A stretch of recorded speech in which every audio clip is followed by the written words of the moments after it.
সালের মার্চ মাস কাঠমান্ডু ৩৫ বছর বয়সের এক র্যাপার ইঞ্জিনিয়ার শপথ নিতেছে প্রাইম মিনিস্টার হিসেবে। বালেন্দ্র শাহ, সবাই জানে বালেন নামে। তার দল রাষ্ট্রীয় স্বতন্ত্র পার্টির বয়স মাত্র ৪ বছর। ২৭৫টা আসনে পার্লামেন্টে ১৮২টা আসন পাইছে। ভূমিধ্বস বিজয়। নেপালে সেই ৩ বুড়া কেপি ওলি, শের বাহাদুর দেউবা আর পুষ্পকমল দাহাল, যারা ২ দশক ধরে চেয়ার খেলা খেলতেছিল, বালেন তাদের ধুলায় মিশাই দিচ্ছে। ওলিকে তার নিজের সিটে হারাইছে ৫০,০০০ ভোটের ব্যবধানে। এবার আসেন ঢাকায়। ফেব্রুয়ারি ২৬ শপথ নিতেছে তারেক রহমান। এই লোক দেশে ছিল না ১৭ বছর। বর্ষা বিপ্লবের সাথে যার কোনো সম্পর্ক নাই, জুলাই অভ্যুত্থানে যার পা কখনো রাস্তায় পড়ে নাই, সে এখন বাংলাদেশের প্রাইম মিনিস্টার। আর জুলাই অভ্যুত্থানের সন্তান এনসিপি ৩০টা আসনে লড়াই করছে, জিতছে মাত্র ৬টায়। এটা একটা ঐতিহাসিক ট্র্যাজেডি। ২ দেশেই ছাত্ররা সরকার ফেলছিল, ২ দেশেই ছিল দুর্নীতি, বেকারত্ব, স্বৈরশাসন, জনতার ক্ষোভ। ২ দেশেই রক্ত দিচ্ছে তরুণরা। কিন্তু একটা দেশে তরুণরা রাষ্ট্র ক্ষমতা নিছে, আর একটা পুরাতন বন্দোবস্ত ফেরত আসছে পিছনের দরজা দিয়ে। আরো বেপরোয়া, আরো বর্বর হইয়া। কেন? আশ্চর্যের কথা হইলো এই প্রশ্নটার উত্তর কেউ দেয় নাই। কোনো সেমিনার নাই, কোনো আলোচনা নাই, এমনকি এনসিপি নিজেও এটা নিয়ে কোনো গোল টেবিল বসায় নাই, যেন কিছুই হয় নাই, যেন বিপ্লবের কোনো মূল্যই নাই। এভাবেই যেন কোনো কিছু না বদলানোরই কথা ছিল। আজকে আমি 2 দেশের ছাত্র আন্দোলন, ছাত্র নেতৃত্ব, তাদের কৌশল, তাদের কাজের পদ্ধতি সব গভীরে গিয়ে তুলনা করব। পরতে এটা একটা দীর্ঘ আলাপ, কিন্তু করতেই হইতেছে। কারণ এই বিশ্লেষণ না বুঝলে আগামীর 5 বছরের বাংলাদেশ বুঝতে পারবেন না। আগে বুঝে নেই নেপালে ঠিক কি ঘটেছিল। নেপালের গল্প বুঝতে হইলে একটু পেছনে যাইতে হবে। ২০০৮ থেকে ২০২৫, মাত্র ১৭ বছরে নেপালে 14টা সরকার, 8 জন প্রধানমন্ত্রী। কোন সরকার 5 বছর টেকে নাই। 3 জন বুড়া নেতা, ওলি, দেউবা আর দাহাল, পালা করে চেয়ার বদল করত। জনগণের কাছে কোনো জবাবদিহিতা নেই। সেই দেশের 20% বেশি তরুণ বেকার। প্রত্যেক দিন হাজার হাজার নেপালি দেশ ছাড়তেছে লেবার ভিসায়, মালয়েশিয়া, কাতার, আমিরাতে যায় শ্রম বেচতে। আর সেই সময় এই 3 বুড়ার ছেলেমেয়েরা কি করতেছিল? ইনস্টাগ্রামে বিলাসী জীবনের ছবি দিতেছিল। দুবাইয়ের ছুটি, লন্ডনে কেনাকাটা, দামি গাড়ি, প্রাইভেট জেট। তরুণরা একদিন এটা দেখতে দেখতে হ্যাশট্যাগ বানাইলো নেপো বেবিজ, মানে হইতেছে স্বজন পোষণের বেবি, শিশু। নেতার আন্ডা বাচ্চা, যার কোনো যোগ্যতা নাই, শুধু বাপের পরিচয় কোটিপতি, বাপের দোয়ারি পাবলিক আর কি। এইটা সাধারণ ঘটনা মনে হইতেছে না, এটা একটা রাজনৈতিক বিস্ফোরণের বারুদ। বাংলাদেশের হাসিনার বলা রাজাকারের বাচ্চারা যেমন একটা সিম্বলিক মোমেন্ট ছিল, নেপো বেবিজও ঠিক তেমনই। তারপর 4 সেপ্টেম্বর 2025 ওলি সরকার 26টা সোশ্যাল মিডিয়া প্ল্যাটফর্ম ব্যান করে দিল। Facebook, YouTube, WhatsApp, TikTok, Instagram সব কি সাফাই দিল? বললো এরা নতুন ডিজিটাল লাইনে রেজিস্ট্রেশন করে নাই। হ্যাঁ, আসল কারণ হইল এই নেপো বেবিস ট্রেন্ডটা এমন ভাইরাল হইতেছিল, দুর্নীতি এক্সপোজ হইতেছিল, আইডার পাইডা উঠতেছিল না। ট্র্যাডিশনাল মিডিয়া তো ম্যানেজ করা যায়, মালিকরে ফোন দেওয়া যায়। লাখ লাখ তরুণের ফেসবুক পোস্ট কেমনে এটা ম্যানেজ করবে? সেটা কন্ট্রোল করার উপায় নাই। তাই ব্যানের আসল টার্গেট ছিল তরুণদের অর্গানাইজিং ক্যাপাসিটিকে ধ্বংস করে দেওয়া। শুধু তথ্য আটকানো না, একসাথে জড়ো হওয়ার প্ল্যাটফর্মটাই কেড়ে নেওয়া। এটা ছিল ওলির সবচেয়ে বড় ভুল। কারণ তরুণরা সোশ্যাল মিডিয়া ছাড়াই রাস্তায় নেমে আসছে। মৈতীঘর, মান্ডালায়, সংসদ ভবনের সামনে লাখ লাখ মানুষ, পুলিশ গুলি চালাইছে, ৭৭ জন শহীদ হয়েছে, কম না? আন্দোলন থামে নাই। 9 সেপ্টেম্বর ওলি পদত্যাগ করছে, মন্ত্রীরা পলাইছে, ছাত্ররা মন্দিরের জাঙ্গিয়া পর্যন্ত খুলে নিছে পলাইতে গিয়া, মারছে, পিটাইছে। এখানে নেপালের প্রথম অসাধারণ কাজটা ঘটছে। আমরা ধরার আগে হাসিনা তার মন্ত্রীরা পলাইছে, যারা দেশে ছিল তাদের প্রোটেকশন দিছে ওয়াকারানন্দ পৌবাদ, ক্যান্টনমেন্টে আশ্রয় দিয়া। তারপর তাদের নিরাপদে পার করিয়া দিছে, নিরাপদে দেশ ছেড়ে চলে গেছে। সেনাপ্রধান ডাকছে পলিটিক্যাল পার্টিদেরকে, পলিটিক্যাল পার্টিগুলো ড্যাং ড্যাং করতে করতে বাসে চাইপে গেছে ক্যান্টনমেন্টে। কিন্তু নেপালের সেনাবাহিনী কি করলো?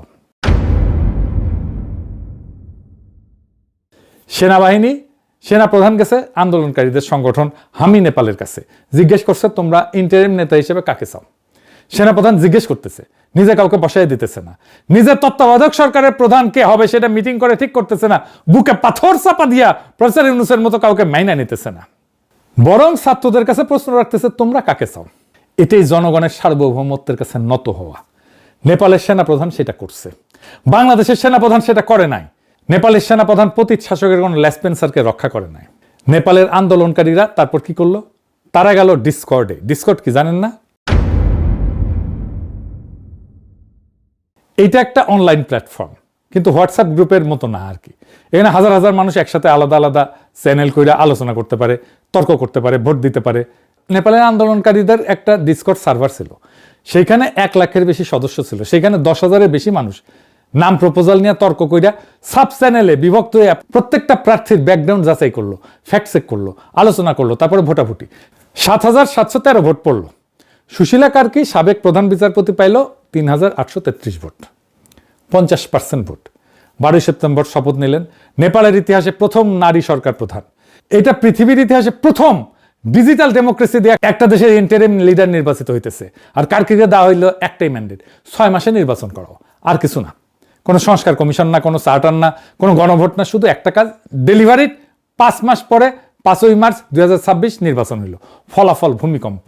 বালেনের দল 182, নেপালি কংগ্রেস দেউবার দল 38, সিপিএন ইউএমএল ওলি 25, মাওবাদী বুড়াদাহাল 17। কাঠমান্ডু ভ্যালির 15টা আসনে 15টাই আরএসপি মানে তরুণরা। ওলি তার নিজের সিটে হারল। 35 বছরের বালেন নেপালের ইতিহাসের সবচেয়ে তরুণ প্রধানমন্ত্রী। এটা একটা সম্পূর্ণ রিপ্লেসমেন্ট, শুধু মুখ বদলানো না, পুরো জেনারেশন বদলানো। এখন আসেন বাংলাদেশে। বাংলাদেশে কি ঘটেছিল আর কি ঘটে নাই? বাংলাদেশেও তো বিস্ফোরণ হয়েছিল, আমরা সবাই জানি, আমরা সবাই তার পার্ট। ছোট ঘটনা ছিল না। 15 বছরের ফ্যাসিবাদী শাসন ছাত্ররা ভাঙা ফেলছিল, শত শত মানুষ জান দিছে। আবু সাইদ বুকসিতায় দাঁড়ানোর ছবিটা মনে আছে না? ওই একটা ছবি সারা দেশ কাঁপাই দিছিল। রংপুর থেকে চট্টগ্রাম, প্রাইভেট বিশ্ববিদ্যালয় থেকে গ্রামের কলেজ, একটাই কথা ছিল সবার মুখে, এই ব্যবস্থা মানি না, লাখো শহীদের রক্তে কেনা দেশটা কারো বাপের না। হাসিনা পলাইলো। 5 আগস্ট 2024 প্রফেসর ইউনূসকে অন্তর্বর্তী সরকারের প্রধান বানানো হইল। কমিশন বসলো, সরকার সংস্কারের কথা শুরু হইল। তারপর 1.5 বছর চুপ। অবশেষে 12 ফেব্রুয়ারি নির্বাচন হইল। ফলাফল আমরা জানি। যে এলাকাগুলোয় জুলাই আন্দোলনে আগুন সবচেয়ে বেশি ছুঁইছিল, রংপুর, রাজশাহী, খুলনা, সেইখানে জামাত এনসিপি জোট সুইপ করছে। আবু সাইদের রংপুরে প্রত্যেকটা আসন জোটের। ঢাকায় অবিশ্বাস্য ভালো করছে, এমনকি গুজব আছে তারেক রহমান নিজে ঢাকার তার সিটে হারছিল। পরে ইলেকশন ইঞ্জিনিয়ারিং দিয়ে জিতাইয়া দেওয়া হয়েছে। এর মানে কি? মানে হইলো, যেখানে মানুষ বিপ্লবকে হৃদয়ে ছুঁইছে, সেখানে রক্তের দাগ এখনো শুকায় নাই। যেখানে রক্তের দাগ এখনো শুকায় নাই, সেখানে মানুষ পুরাতন দলকে রিজেক্ট করছে সরাসরি। তাইলে বাকি দেশ কেন পারে নাই? এইখানে আসল গল্পের শুরু। 6টা কারণ, প্রত্যেকটা স্ট্রাকচারাল, প্রত্যেকটা অ্যাভয়েড করা যাইতো, কিন্তু প্রত্যেকটাই ঘটছে। ছাত্রদের নানাভাবে এই কথা বলা হয়েছে, আমি আমার ভিডিওতে বলছি, বারবার বলছি, শোনে নাই। প্রথম কারণ কি ছিল? নেপালের আরএসপি গঠন হয়েছিল 2022 সালে, আন্দোলনের 3 বছর আগে। 2022-এর নির্বাচনে 4র্থ বৃহত্তম দল হিসেবে পার্লামেন্টে ঢুকে গেছিল, মন্ত্রিসভাতে ছিল কিছুদিন। আর বালেন শাহ 2022-এ স্বতন্ত্র প্রার্থী হিসেবে কাঠমান্ডুর মেয়র হয়েছিল 60,000 ভোটের ব্যবধানে। 3 বছর মেয়রগিরি করছে, দুর্নীতি কমাইছে, রাস্তা ঠিক করছে। কাঠমান্ডু শহর দৃশ্যমানভাবে বদলাই গেছে। মানুষ দেখছে এই লোক কথা বলে না, কাজ করে। 2025-এ জেনজি আন্দোলন হওয়ার সময় বালেনরে কিছু বানানো লাগে নাই, গাড়ি রেডি ছিল, শুধু চাবি ঘুরাইছে। ডিসেম্বর আরএসপিতে যোগ দিছে, রাতারাতি আন্দোলনের রাজনৈতিক মুখ হয়ে গেছে। এখন বাংলাদেশের গল্প শুনি। এনসিপি গঠন হলো ফেব্রুয়ারি 2025-এ, জুলাই বিপ্লবের 7 মাস পরে। নির্বাচনে 12 মাস আগে। কোনো নির্বাচনে অভিজ্ঞতা নাই, কোনো গভর্নেন্স ট্র্যাক রেকর্ড নাই, নাহিদের কোনো প্রশাসনিক অভিজ্ঞতা নাই, কারোই নেই, আসিফেরও নাই। মন্ত্রী যতদিন ছিল কোনো দৃশ্যমান আইকনিক সাকসেস নাই। ভোটার, প্রোটেস্ট হিরো আর গভর্নিং লিডারের মধ্যে পার্থক্য বোঝে। গাড়ি বানাইতে বানাইতে রেস শুরু হয়ে যাওয়ার মতো আর কি। আমি নিজে 6 আগস্ট থেকে বারবার বলছিলাম, বৈষম্য বিরোধী ছাত্র আন্দোলনকে একটা সাংগঠনিক কাঠামো দেন, দল বানান। এটা শুধু আমার কথা না, অনেকেই বলছে, আমাদের বন্ধুরা বলছে, সিনিয়র বুদ্ধিজীবীরা বলছে, কেউ শোনে নাই। কারণ তখন ছাত্রদের ইগো আকাশে, তারা বিপ্লব কইরা ফেলছে, হাসিনাকে হটায় ফেলছে, সরকারে বসছে। এরা আর কারোর সাথে পরামর্শ করবে কেন? অহংকার এমন জায়গায় পৌঁছাইছিল যে আমাদের বন্ধুদের মুখের উপর কইছিল, আপনারা এত বুঝেন, ক্ষমতায় যাইতে পারেন নাই কেন? তারপর তাদের সে আকাশ ভরা ইগো, আকাশ ভরা তারা হয়ে গেছে। এই অহংকার যে বিপ্লবকে হজম করছে, সেটা কেউ তখন বোঝে নাই, আজকেও বুঝছে কিনা জানি না। দ্বিতীয় কারণ হইতেছে সময়ের অঙ্ক। 6 মাস আর 18 মাস। নেপালে আন্দোলন থেকে নির্বাচন 6 মাস। মানুষের ক্ষোভ তখনও টাটকা, রক্ত শুকায় নাই, কেউ ভোলে নাই কে গুলি চালাইছিল। সেই রাগ সরাসরি ব্যালট বাক্সে গেছে। বাংলাদেশ আন্দোলন থেকে নির্বাচন 18 মাস। এই সময় কি হয়? মানুষের মনোযোগ সরে যায়, প্রফেসর ইউনূসের সরকারের কথা কেউ শোনে না। প্রত্যেকদিন একটার পর একটা আন্দোলন। বিএনপি নিজেই কত আন্দোলন করছে, সিটি কর্পোরেশনে তালা লাগাই দিছে, সেক্রেটারিতে আন্দোলন করছে, যমুনার সামনে প্রত্যেক দিন আল্লাহর ওয়াস্তে একটা করে বিক্ষোভ। একটা সিটি কর্পোরেশন যদি একদিন না চলে, আপনার নাগরিক সেবা চলবে? নগর তো স্তব্ধ হয়ে যাবে। গভর্নেন্স ফেল করছে। মানুষ তখন আর বিপ্লবের কথা ভাবে না, পেটের কথা ভাবে, গভর্নেন্সের কথা ভাবে, নিরাপত্তার কথা ভাবে, রাস্তায় শৃঙ্খলার কথা ভাবে। আইন শৃঙ্খলার অবনতি হইতেছিল, অন্তর্ঘাত তো চলছেই, হাদিকে খুন করলো। আর এমন অনিশ্চয়তায় মানুষ একটা নিয়ম মানে, পরিচিত মন্দ বেছে নেয়, অচেনা ভালোকে বাঁচে না। এইটা বাংলাদেশের মানুষের দোষ না, এটা মানুষের স্বাভাবিক মনস্তত্ত্ব। এইটারে কয় লস অ্যাভারশন বা ক্ষতি এড়ানো। মনে যখন ভয় থাকে যে সব হারাইবো, তখন কমপক্ষে আগেরটা তো চেনা, ওর দুঃশাসন তো দেখছি, সেই দুঃশাসন তো আমি সহ্য করতে পারছি, তো এর চাইতে তো আর খারাপ হবে না, এই লজিক কাজ করে। যদিও একটা সতর্কতা, বিএনপি বিপ্লব বিরোধী শক্তি না, ইলেকশনে বিপ্লব পক্ষের যে সমস্ত শক্তি লড়াই করছে তারাই জিতছে। যদিও আমরা সবাই দেখতেছি বিএনপি জুলাইকে ধারণ করে না, ইলেকশন আগে হইলেও সম্ভবত বিএনপি জিততো, তবে ছাত্ররা বেটার পজিশনে থাকতো, আরো আসন বেশি পাইতো। এইবারের তৃতীয় কারণ, বিএনপির অর্গানাইজ স্যাবোটাজ। বিএনপি শুধু অপেক্ষা করে নাই, বিএনপি সক্রিয়ভাবে অন্তর্বর্তী সরকারকে ব্যর্থ করছে, সক্রিয়ভাবে কাউন্টার রেভলিউশনারি কাজ করছে। কি কি করছে বিএনপি? আগেও বলছি, ঢাকা সিটি কর্পোরেশন অচল করে রাখছে, সচিবালয় আন্দোলন করছে, প্রত্যেকদিন একটা ইস্যু, প্রত্যেকদিন একটা জ্যাম। এখন একটা জায়গায় দেখেন নির্বাচনের পরে এইসব আন্দোলন কোথায় উদা হয়ে গেছে, একটাও নাই, জাতিগুলোর মতো উড়ে গেছে। কারণ আন্দোলনগুলো কখনোই জনগণের দাবির আন্দোলন ছিল না, বিএনপি করতো। এগুলো ছিল ইউনিট সরকারকে ডিস্টেবিলাইজ করার টুল। 2 নাম্বার, স্থানীয় সরকার নির্বাচন আটকাই দিছে। প্রফেসর ইউনূস স্থানীয় সরকার নির্বাচন দিতে চাইছিল, বিশ্ববিদ্যালয় ছাত্র সংসদ নির্বাচন দিতে চাইছিল, বিএনপি হইতে দেয় নাই। আওয়ামী লীগের চেয়ারম্যান মেম্বার সবাই পালাইছে, স্থানীয় সরকার তো এরাই চালাইতো। তৃণমূলের রাজনীতি, সমাজের নিয়ন্ত্রণ, ছোটখাটো বিচার সবাই তার হাতে ছিল। সেই পুরা স্ট্রাকচার ভেঙে পড়ছিল। নতুন লিডারশিপ দরকার ছিল, নতুন মুখ দরকার ছিল, নতুন শক্তি দরকার ছিল, বিএনপি সেটা হইতে দেয় নাই। কেন? কারণ স্থানীয় নির্বাচন হইলে কি হইতো? জামাত এনসিপির মাঠ পর্যায়ে একটা বেস তৈরি হইতো, ইউনিয়ন পরিষদ, পৌরসভা, উপজেলায় নতুন মুখ আসতো যারা বিপ্লবের পক্ষের। ছাত্র সংসদ নির্বাচন হলে কি হইতো? বিপ্লবের পক্ষের ছাত্ররা একটা ইনস্টিটিউশনাল ভিত্তি পাইতো। ব্যাপারটা কেমন হইতো সেটা ছায়া তো আমরা দেখছি, ডাকসু, রাকসুতে শিবিরের বিজয় থেকে। সেটা যদি পুরা দেশের ইউনিয়নে হইতো, কি হইতো ভাবেন? বিএনপি এটা জানতো। তাই ইন্টারমিডিয়েট ইনস্টিটিউশন তৈরির আগেই জাতীয় নির্বাচন চাইতেছিল। সিভিল মিলিটারি ব্যুরো কাছে ভয় পেয়ে গেছে যে এইখানে Awami League, BNP, India West এক হয়ে গেছে, এই রে ব্যাপার বুঝি জামাতে ইসলাম ক্ষমতায় চলে আসলো। বিএনপির তো একটা ক্যাডার নেটওয়ার্ক আছে, তার সাথে আওয়ামী লীগের মাঠের কর্মীরা যুক্ত হয়েছে। ছাত্রলীগ, যুবলীগ সব বিএনপিতে ভিড়ে গেছে। আমিও দেখাইছি অনেক ভিডিওতে, বিএনপির ক্যাম্পেইন করতেছে, নিজেরাই বলতেছে আমরা আওয়ামী লীগ, এখন বিএনপি হয়েছি। সকল বাংলাদেশের আনাচে কানাচে যত শ্রমিক আছে তাদের ন্যায্য অধিকার সফল হোক। আমরা চাই নিজেদের নয়, আমরা চাই অধিকার, অধিকার, অধিকার। জয় বাংলা। ধন্যবাদ, ধন্যবাদ। বাংলাদেশ জিন্দাবাদ, জাতীয়বাদী। এই বিএনপির মাঠের লোকের অভাব হয় নাই, ইউনিয়ন পর্যায়ে সংগঠন আছে, কিন্তু 1 বছর পুরনো এনসিপির সেটা নাই। এটা একটা ক্লাসিক কাউন্টার রেভলিউশনারি কৌশল। এটা আমার কথা না, ইতিহাসে বারবার এটা দেখাইছে। বিপ্লবের পরে 2টা জিনিস একসাথে রেস করে, এক নতুন শক্তির ইনস্টিটিউশন বিল্ডিং, 2 পুরানো শক্তির কামব্যাক। যে আগে শেষ করে সেই জেটে। 2 শক্তির কাজ কি? স্থানীয় নির্বাচনে জিতে বেস বানানো, ছাত্র সংসদের নিজে ক্যাম্পাস দখল করা, মাঠে ক্যাডার তৈরি করা, এটা সময় লাগে। পুরোনো শক্তির কাজ কি? এই বেস বানানোর আগেই জাতীয় নির্বাচনে নিয়ে যাওয়া, যেখানে তাদের আগে থেকে থাকা 35 বছরের নেটওয়ার্ক কাজ করবে। বিএনপি ঠিক এইটাই করছে।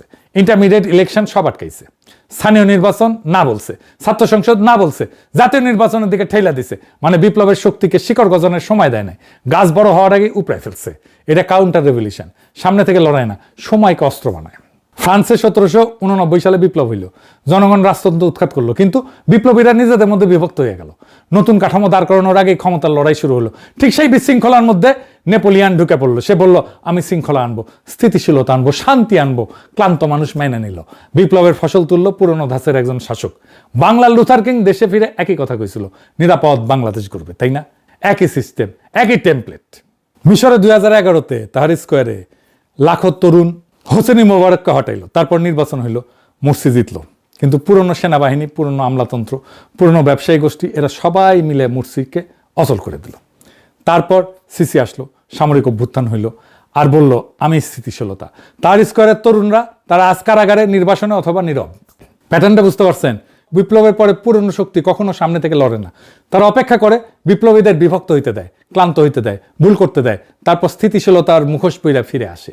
বাংলাদেশে বিএনপি ঠিক এই কাজটাই করছে, শুধু সামরিক অভ্যুত্থানের বদলে নির্বাচনী পথে। তারেক রহমান স্থিতিশীলতার কথা বলছে, শান্তির কথা বলছে, ক্লান্ত দেশের মানুষ মাইনা নিছে। এরপর 4 নম্বর কারণ, বিএনপি 209 আসন পাইল কিভাবে? আওয়ামী লীগ তো নিষিদ্ধ, তাহলে এই ভোটগুলা কোথায় গেল? উত্তরটা আপনাদের জানা। পুরানো বন্দোবস্তে প্রত্যেকটা স্তম্ভ বিএনপির পিছনে সারিবদ্ধ হয়ে গেছিল। 1 নম্বর স্তম্ভ আমলাতন্ত্র, ব্যুরোক্রেসি। হাসিনা 15 বছরে যে প্রশাসন তৈরি হয়েছে, ডিসি, ইউনো, পুলিশ, নির্বাচনের কর্মকর্তা, এরা সব পুরনো ব্যবস্থার লোক। এদের জন্য বিএনপি মানে সিস্টেম কন্টিনিউশন, জামাত এনসিপি মানে সিস্টেম ডিসরাপশন। জামাত এনসিপি আসলে কি হবে? দুর্নীতির বিচার হবে, ব্যাংক লুটেরাদের হিসাব চাওয়া হবে, প্রশাসনে জবাবদিহিতা আসবে, ব্যাংকগুলো থেকে পাচার হয়ে গেছে ফেরত দিতে হবে সেগুলো। কিন্তু বিএনপি আসলে পুরনো খেলা চলবে, শুধু মুখ বদলাবে। তাই হইতেছে কিনা বলেন? এই জন্যই আমলাতন্ত্র বিএনপির পাশে। আমরা পুলিশ লীগের অবসান চাইছিলাম না, এখন আইসা বলে আমি জাতীয়তাবাদী আদর্শের সৈনিক। শুনেন, বিগত ফ্যাসিস্ট আমলের 18 বছর একের পর এক পদবঞ্চনা, অপমান, বৈষম্য আর মানসিক নির্যাতনের শিকার হয়েছি, কিন্তু শত প্রতিকূলতার মধ্যেও আমি জাতীয়তাবাদী আদর্শ থেকে এক চুলো বিচ্যুত হইনি। শুনেছেন? তাহলে বদলাইল কি? এবার আসেন 2 নম্বর স্তম্ভ, সেনাবাহিনী, পুলিশ, র্যাব। জুলাই অভ্যুত্থানে সেনাবাহিনী, পুলিশ, র্যাব এদের অনেকের হাতে মানবতা বিরোধী অপরাধের রক্ত লাগিছে, নিরস্ত্র মানুষের উপরে গুলি চালানো হয়েছে। তার আগে গুম খুনের অভিযোগ তো আছে সেনাবাহিনীর জেনারেলদের বিরুদ্ধে। এই অপরাধের বিচার হইলে কারা কাঠগড়ায় দাঁড়াবে? এদের কর্তা ব্যক্তিরা। তাই এরা বিচার হইতে দিতে রাজি না। ইউনূস সরকারকে এরা পদে পদে অসহযোগিতা করছে, আয়নাঘর পর্যন্ত ভিজিট করতে দেয় নাই। তাই তারা বিএনপির সাথে একটা আন্ডারস্ট্যান্ডিং করে ফেলছে, তোমাদেরকে আমরা ক্ষমতায় পৌঁছে দেব, তোমরা আমাদের বিচার করবা না। এখন আসেন নেপালের সাথে তুলনা করেন। নেপালের সেনাপ্রধান আন্দোলনকারীদের জিজ্ঞেস করতেছে তোমরা কাকে চাও। নেপালের সেনাপ্রধান ফ্যাসিলিটেটর, বাংলাদেশের সেনাপ্রধান ইন্টারেস্টেড স্টেক হোল্ডার। এই পার্থক্যটা শুধু ব্যক্তির না, এটা অভ্যুত্থানের মৌলিক গড়নের পার্থক্য। নেপালের সেনাবাহিনীর হাতে গণহত্যার দাগ আগে থেকে ছিল না, বাংলাদেশের সেনাবাহিনীর হাতে ছিল। 3 নম্বর স্তম্ভ কি? এলিট স্ট্যাবলিশমেন্ট, ব্যবসায়ী গোষ্ঠী, সুশীল সমাজের একাংশ, মিডিয়া, এমনকি ইউনূস সরকারের উপদেষ্টা পরিষদের অনেকে। এরা ভিতরে বৈশা বিপ্লবের এজেন্ডাকে দুর্বল করছে, বিএনপির সাথে একটা ব্রিজ রেখা দিচ্ছে, সিগন্যাল পাঠাইছে আমরা তোমাদের পক্ষে আছি। নির্বাচনের পর বিএনপি এদের পুরস্কৃত করছে। এই যে খলিলুর রহমান, সে প্রত্যেকটা কন্ট্রাক্ট হয়েছে, তাদেরকে বলছে তারেক রহমানের সাথে যান, আমি নিয়ে যাইতেছি, নিয়ে গেছে। সেই জন্য তো তারা পররাষ্ট্রমন্ত্রী বানাইছে। নির্বাচনের পর বিএনপি এদের পুরস্কৃত করছে, নতুন সরকারের জায়গা দিচ্ছে। এটা গোপন কিছু না, মানুষ দেখছে কারা কারা গেছে বিএনপির গুরুত্বপূর্ণ পদে। আমি আর আলাদা করে আর নাম কইতে চাইলাম না। আর সবচেয়ে গুরুত্বপূর্ণ আওয়ামী লীগের ভোট ব্যাংক। এই ভোট ব্যাংকের বড় অংশ দিশেহারা, তারা জামাত এনসিপিকে দেখতেই পারে না। বাংলাদেশের আওয়ামী লীগ কখনো এনসিপিকে ভোট দেবে না, তারা বিএনপিকে ভোট দিতে পারে, এমনকি জামাতকে ভোট দিতে পারে, কিন্তু কখনো এনসিপিকে ভোট দেবে না। বাংলাদেশের হিন্দু সম্প্রদায় এখনো পর্যন্ত জামাতকে ভোট দেবে না, তারা যেই দলই করুক না কেন। পরে কি হবে জানি না। বিএনপি তো তাদের বলছে ধানের শীষ আপনাদের পাশে আছে। নৌকার যে কান্ডারি, যে মূল মাঝি, ও নৌকার সবগুলোকে ফেলে দিয়ে পাড়ায় চলে গেছে, ইন্ডিয়ার চলে গেছে, ঠিক না? এখন আমাদের যারা এখানে নৌকা ভরতে না সারা বাংলাদেশে, তারা তো একটু অসহায় অবস্থায় আছে, যে আমাদের মূল লোকটাই পালাই গেছে, আমরা এখন কি করবো? তো সেই জায়গায় আমি আপনাদেরকে এইটুকু আশ্বাস দিতে পারি যে আপনাকে হতাশ হবেন না, ধানের শীষ আপনাদের পাশে আছে, আমরা আপনাদের পাশে আছি। আমরা বেঁচে থাকতে আপনাদের গায়ে কেউ ফুলের টোকাও দিতে পারবে না। এরা বিএনপিতে গেছে। এখানে একটা কথা বলি, অনেকে বলে আওয়ামী লীগ নিষিদ্ধ করাটা একটা স্ট্র্যাটেজিক মিস্টেক ছিল, কারণ আওয়ামী লীগ যদি মাঠে থাকতো তাহলে আওয়ামী লীগের এই ভোট বিএনপি পাইতো না। কিন্তু আওয়ামী লীগ নিষিদ্ধ হয়, সেই ভোট কনসলিডেটেড হইয়া বিএনপিতে গেছে। আমরা তাও আওয়ামী লীগের নিষিদ্ধের পক্ষে বলছি। আমরা জানতাম আওয়ামী লীগের ভোট বিএনপিতে যাবে, গেছেও, তাহলে কেন চাইছি? কারণ আওয়ামী ভোট যে নিবে সে আওয়ামী ইন্টারেস্টের কাছে ডিপেন্ডেন্ট হয়ে যাবে। বিএনপিও গেছে, গেছে না? আওয়ামী ইন্টারেস্টের কাছে তাকে আওয়ামী নির্ভর হইতে হইছে না, আওয়ামী লীগ তোষণ করতে হইতেছে না, খালেদা জিয়ার গাড়ি বহরে হামলাকারীকে জামিন দিতে হইতেছে না, মুক্তিযুদ্ধের চেতনা হইতেছে না, আওয়ামী ন্যারেটিভ গ্রহণ করতে হইতেছে না। আওয়ামী লীগ যত বেশি মুক্তিযুদ্ধের কথা কইছে তার চেয়ে বেশি কইতেছে বিএনপি, যেন বিএনপি মুক্তিযুদ্ধের চ্যাম্পিয়ন। হ্যাঁ, ওই যে আছে না, শুনি বিবরণ কোদে তিনি কন, মারিয়া করিব খুন, বাবু যত বলে পারিষদ দলে বলে তার শত গুণ, সে শত গুণ বলে পারিষদ হইয়া। বিএনপি মুক্তিযুদ্ধের কথা। আর কি হয়েছে? এই বিএনপির হিস্টোরিক ভোট ব্যাংক বিএনপি থেকে সরে আসবে, সরে আসতেছে। জামাত এনসিপি যে ভোট পাইছে তার অর্ধেক তো বিএনপির ভোট ব্যাংকের ভোট। লং টার্মে বিএনপির ক্ষতি হবে, তাই হয়েছে, আরো ক্ষতি হবে। পঞ্চম কারণ কি? এবারে ইউনূস সরকারের দিকে তাকাই। এখানে নেপালের সবচেয়ে নাটকীয় কন্ট্রাস্ট। নেপালে অনেকে ভোটাভুটি করে, ছাত্র আন্দোলনকারী ভোটাভুটি করে অন্তর্বর্তীকালীন সরকারের প্রধান নির্বাচন করছে। বাংলাদেশে হাসিনা পালানোর পরে কি হলো? কয়েকজন ইউনিভার্সিটির টিচার, কয়েকজন ছাত্র নেতা একটা ছোট্ট গ্রুপ বসে সিদ্ধান্ত নিল প্রফেসর ইউনূস। কোনো বিস্তৃত আলোচনা নাই, কোনো গণভোট নাই, কোনো ব্রেনস্টর্মিং নাই, কোনো ডিসকর্ড নাই, কোনো পাবলিক ফোরাম নাই, একদম টপ ডাউন ডিসিশন, সেনা সমর্থিত ট্রানজিশন। ফ্যাটাল মিস্টেক এটা। এটা আন্দোলনের জন্য নেপালে হাজার হাজার মানুষ ইন্টারিম নেতা বাছাই করছে, বাংলাদেশে কয়েকজন মিলা ঠিক করে দিছে। আপনি যত বেশি মানুষকে ডিসিশন নেওয়ার টাইমে ইনভলভ করবেন তত বেশি ওন করবে তারা। ছাত্ররা যাদের সাজেশন নিয়ে সরকার তৈরি করছে তারাই সবচেয়ে বেশি সমালোচনা করছে ইউনূস সরকারে, এখনো করতেছে। গণতন্ত্রের প্রথম অরিজিন স্টোরি থেকে এই সরকার ড্যামেজড। সবচেয়ে ভয়ানক ভুল, প্রফেসর ইউনূসকে কোনো ম্যান্ডেট দেওয়া হয়নি যে আমরা কি চাই, এই তালিকাটাই তৈরি হয়নি। কার কি জানতো? একটাই কাজ, নির্বাচন। ইউনূস জানতো না তার কাজ কি, সংস্কার, নির্বাচন, শাসন, নাকি তিনটাই। উনি নিজেই বলছেন আমার কথা শুনতে হবে, পরে দেখা গেল ওনার কথা কেউ শোনে না। এমন একটা প্রশ্ন আসে, তাইলে কেন দ্রুত নির্বাচন দিয়ে চলে গেলেন না প্রফেসর ইউনূস? 6 মাসে ছেড়ে দিলেই তো হতো। কারণ হইতেছে বাংলাদেশের মানুষ বিএনপিকে বিশ্বাস করে না। বিএনপি আগেও ক্ষমতায় ছিল 2001 থেকে 6, সেই সময় দুর্নীতি, হাওয়া ভবন, তারেক রহমানের 10% গল্প, খাম্বা, হাসিনা পালানোর পরে অব্যাহত চান্দাবাজি, খুন, জখম, ধর্ষণ। বিএনপি নামা বলে এই যে এখানে 271টা খুন করছে, 81টা ধর্ষণ করছে বিএনপি এই 20 মাসে। আপনারা যখন দেখবেন তখন ব্যাটছে কিনা আল্লাহ মালুম। মানুষের এটা মনে আছে তার দুঃশাসনের কথা, মানুষ জানতো দ্রুত নির্বাচন দিলে হয়তো বিএনপি আসবে আর তাদের পরিবর্তনের প্রতিশ্রুতি রাখবে না। তাই জনদাবি ছিল আগে সংস্কার হোক, তারপরে নির্বাচন হোক। এই দাবিটা যুক্তিসঙ্গত ছিল, কারণ আমরা দেখতেছি সংস্কার যা করে গেছিল ইউনূস সরকার, কোনটাই তারা রাখতেছে না, গুম অধ্যাদেশ বাতিল করে দিছে। কিন্তু সমস্যা হলো সেই সংস্কার করার সক্ষমতা ইউনূস সরকারের ছিল না। কেন ছিল না? কারণ ইউনূস সরকারের উপদেষ্টা পরিষদে বসানো হয়েছিল এমন সব মানুষদের যাদের সাথে জুলাই বিপ্লবের ন্যূনতম কোনো সম্পর্ক নাই, বিপ্লবের প্রতি কমিটমেন্ট নাই, পলিটিক্যাল ক্যাপিটাল নাই, জনভিত্তি নাই, সংগঠন নাই, রাজনৈতিক পেশি নাই, পলিটিক্যাল মাসল নাই। একজন উপদেষ্টা দেখেন তো যার ফলোয়ার আছে? নাই। কারণ এরা সব টেকনোক্র্যাট, এনজিওর লোক, তার উপরে বেশিরভাগই বুড়া। প্রফেসর ইউনূস ওনার ওয়াইফের ডাক্তারকে উপদেষ্টা বানাইছেন। হ্যাঁ, চিন্তা করেন, এরা হয়তো চিন্তাশীল বা ইন্টেলিজেন্ট মানুষ, কিন্তু এক্সিকিউটর না। ফলে কঠিন রাজনৈতিক সিদ্ধান্ত নেওয়ার সময় এরা পিছায় যেত, আর এক্সিকিউট করতে গেলে হাসিনা আমলে ব্যুরোক্রেসি বাধা দিত। কারণ সেই ব্যুরোক্রেসি কোনো কারণ নাই বিপ্লব সফল করার। আর বিপ্লবের আসল শক্তি প্রাইভেট বিশ্ববিদ্যালয়ের ছাত্রছাত্রী, তরুণ নারীরা, সোশ্যাল মিডিয়া অ্যাক্টিভিস্ট, গার্মেন্টস শ্রমিক, রিক্সাওয়ালা, দিনমজুর, মাদ্রাসা ছাত্র, আলেম, এদের কাউকে কাছে টানা হয়নি। আলেমদের মামলাগুলো পর্যন্ত তোলা হয়নি সব। ইউনূস সরকার শুধু ছাত্রদের একটা অংশ আর টেকনোক্রেট দিয়ে চলছে। পলিটিক্যাল বেস ছিল অত্যন্ত সংকীর্ণ। অল্প বয়সী ছাত্ররা সরকারে গেছে, 27 বছরের নাহিদ, 26 বছরের আসিফ, এদের কাঁধে পুরো রাষ্ট্রের ভার। কোনো এক্সপিরিয়েন্স নাই, কোনো প্রোটেক্টিভ শিল্ড নাই, কোনো ইনস্টিটিউশনাল সাপোর্ট নাই, কোনো ম্যানেজারিয়াল ক্যাপাসিটি নাই। ছাত্রদের বাদ দেন, আমি আসিফ নজরুলকে শিখাইছি আইজেনহাওয়ার ম্যাট্রিক্স কি, কারণ উনি টাইম ম্যানেজমেন্ট করতে পারতেছিলেন না। উনি কইতেছিলেন না যে সারাদিন কাজ করেন উনি, কেন সারাদিন কেন কাজ করতে হবে একজন উপদেষ্টার? এই ম্যানেজারিয়াল ক্যাপাসিটি না থাকার কারণে প্রত্যেকটা ভুল এদের নামে চলে যেত। সাধারণ মানুষ দেখছে এরা আগের চেয়ে ভালো কিছু করতে পারতেছে না, বরং উল্টা এদের নামে দুর্নীতি, চাঁদাবাজির অভিযোগ। আমি জাজমেন্ট দেবো না, কিন্তু পারসেপশন তৈরি হয়েছে তো। আর এই পারসেপশন সামলানোর কোনো ক্যাপাসিটি এনসিপির ছিল না, কারণ আমি আগেই কইছি তারা প্রোটেস্ট ছিল, গভর্নিং লিডার না। এই দুইটা সম্পূর্ণ আলাদা স্কিল সেট। এখানে আর একটা গভীর সমস্যা ছিল, ছাত্রদের একাংশের মধ্যে একটা আত্মম্ভরিত তৈরি হয়েছিল, বিশেষ করে মাহফুজের মধ্যে। তারা মনে করতো যে বিপ্লব তারাই নির্মাণ করছে, কিন্তু বাস্তবতা কি? বাস্তবতা হইলো ছাত্ররা বারুদে আগুন ধরায় দিছিল, এটাই যথেষ্ট ছিল, এটাই ঐতিহাসিক ছিল। কিন্তু সেই আগুনকে বিপ্লবের রূপ দিয়েছে সাধারণ মানুষ, রিক্সাওয়ালা, দিনমজুর, গার্মেন্টস শ্রমিক, মাদ্রাসা ছাত্র, গৃহিণী, যারা কোনো নির্দেশনা ছাড়াই রাস্তায় নেমে আসছিল।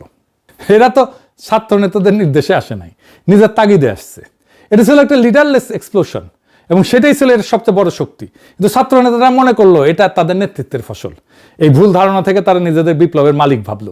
আর মালিকানা বোধের পরিণতি কি? অন্যদের শেয়ার দিতে অনীহা, পরামর্শ নিতে অনিচ্ছা, নিজের ভুলকে অ্যাডমিট করতে অক্ষমতা। ইউনূস সরকার ব্যুরোক্রেসিকে সামলাইতে পারে নাই, যদি এটা সামলানো 1-2 এর ব্যাপার ছিল। এই টেকনোক্রেটরা ল অফ অ্যাডমিনিস্ট্রেশন বোঝে, কিন্তু পলিটিক্যাল পাওয়ার বোঝে না। পলিটিক্যাল পাওয়ার মানে কাকে ভয় দেখায়, কাকে বন্ধু বানাইতে হবে, কোথায় চাপ দিলে কোন জিনিস ব্যাড হবে, কার বিরুদ্ধে শাস্তির ভয় দেখাইলে লাইনে আসবে। এইটা বিএনপি বোঝে, আওয়ামী লীগ বোঝে, ইউনূস সরকার বুঝতো না, জামাত এনসিও বুঝে না। ফলে স্থানীয় পর্যায়ে সোশ্যাল কন্ট্রোল যেটা ভ্যাকুয়াম পড়ছিল সেটা পূরণ করছে বিএনপির ক্যাডাররা। এবার আসেন 6 নম্বর কারণ। নেপালে কোনো দলের ইনস্টিটিউশনাল গ্রিপ বাংলাদেশের মতো গভীর ছিল না। মানে প্রশাসনের মধ্যে দলের ক্যাডার ছিল না কারোই। 14টা সরকার, 8টা প্রধানমন্ত্রী হয়, কোন দল 5 বছর থেকে না, তাহলে 3টা বড় দলের মধ্যে ভোট ছড়ানো ছিল, ক্যাডার নেটওয়ার্ক দুর্বল ছিল, তাই নতুন দলের জন্য জায়গা ছিল। বাংলাদেশে আওয়ামী লীগ আর বিএনপি 56 বছর ধরে পালাক্রমে শাসন করছে। প্রত্যেক ইউনিয়নে, প্রত্যেক ওয়ার্ডে, প্রত্যেক বাজারে 2 দলের লোক আছে। ছাত্রদল, ছাত্রলীগ, বিশ্ববিদ্যালয় থেকে ইউনিয়ন পর্যন্ত একটা ফিডার সিস্টেম তৈরি করছে। এই ডুওপলি এটা ভাঙা সহজ কাজ না। আওয়ামী লীগ নিষিদ্ধ হয়, সে ভোট ব্যাংক তৃতীয় শক্তিতে না যায় বিএনপিতে কনসলিডেট করছে। দুই দেশে দুইটা আলাদা চক্র। নেপালে কাজ করছে ভার্চুয়াস সাইকেল, দ্রুত নির্বাচন, রাগ ঠান্ডা হয় নাই, ক্ষোভ ঠান্ডা হয় নাই, পুরনো দলের স্যাবোটাজের সময় নাই, রেডিমেড দল আছে, প্রুভেন নেতা আছে, ফ্র্যাগমেন্টেড পার্টি সিস্টেমে নতুন দলের জায়গা ছিল, ভোটে জিতছে। বাংলাদেশে কাজ করছে একটা ভিশাস সাইকেল। ইউনুসের কোনো ম্যান্ডেট নাই, তাকে নির্বাচন করার সময় কোনো আলোচনা হয়নি, দীর্ঘ অন্তর্বর্তী পর্ব, মানুষ বিএনপিকে বিশ্বাস করে না, কিন্তু সংস্কারের সক্ষমতা নাই, বিএনপির অ্যাক্টিভ স্যাবোটাজ, স্থানীয় নির্বাচন, ছাত্র সংসদ আটকানো, নতুন শক্তির বেস তৈরি হয় নাই, সরকারে যাওয়া ছাত্ররা গভর্নিং ইমেজ তৈরি করতে ব্যর্থ হয়েছে, আত্মম্ভরিতায় বিপ্লবের বিস্তৃত ভিত্তকে কাছে টানে নাই, সেনাবাহিনী, প্রশাসন, এলিট সবাই বিএনপির পিছনে দাঁড়াইছে, আওয়ামী লীগ নিষিদ্ধ হয়, ভোট কনসলিডেট হয়েছে, বিএনপিতে গেছে, মোমেন্টাম শেষ, পুরনো দল দিচ্ছে। এটা একটা ধারাবাহিক সেন। একটা লিগ ভাঙলেও ফলাফল ভিন্ন হইতো। তাইলে বাংলাদেশ কি হাইরা গেছে? না, বাংলাদেশের বিপ্লব হারে নাই, বিপ্লবকে হারানো হয়েছে। এটা কোনো ন্যাচারাল ফেইলিয়র না, এটা একটা অর্গানাইজড কাউন্টার রেভলিউশন। বিপ্লব শেষ হয় নাই, বিপ্লবের প্রথম অধ্যায় শেষ হয়েছে। প্রথম অধ্যায়ে আমরা ফ্যাসিবাদ উপড়াইছি, দ্বিতীয় অধ্যায়ে আমাদের নতুন রাষ্ট্র করতে হবে। দুই অধ্যায়ের স্কিল আলাদা। প্রথম অধ্যায়ে লাগছে সাহস, দ্বিতীয় অধ্যায়ে লাগবে ধৈর্য। সাহস আপনাদের ছিল আমি মানি, কিন্তু ধৈর্য থাকবে তো। দ্বিতীয় অধ্যায়ের কলম এখনো তরুণদের হাতেই আছে, কিন্তু কলম থাকলেই লেখা যায় না, ইতিহাস সেটা শিখাই দিছে। তারা কি লিখবে, নাকি কলম হাতে বিলাপ করতে করতে আর একটা কলমধারী তাদের জায়গা নিয়ে নেবে? এই প্রশ্নের উত্তর তাদেরকেই দিতে হবে। আমাদের কাজ, আমরা দেখে যাব, আলোচনা করব, ভুল দেখাই দেব, এবং যখন তারা ঠিক পথে আসবে পিছনে দাঁড়াবো, সমর্থন করব। বাংলাদেশ তো জাগতেছে। নাসিরউদ্দিন পাটোয়ারিকে দেখেন, যেখানে যাইতেছে জনসমুদ্র হইতেছে। এখন সেই সবচেয়ে জনপ্রিয় তরুণ নেতা। মানুষ আসতেছে, ভরসা করার মতো নেতা চাইতেছে। তারা নাসিরউদ্দিন পাটোয়ারিকে পাইছে, পাইয়াই তারাকে আঁকড়ায় ধরতেছে। এইভাবেই যারা যাবে তাদেরকে আঁকড়ায় ধরবে। সারা বাংলাদেশকে জাগাইতে হবে এভাবেই। সেটাই আমাদের আজাদি, সেটাই আমাদের বিপ্লবের পূর্ণতা। ইনকিলাব জিন্দাবাদ।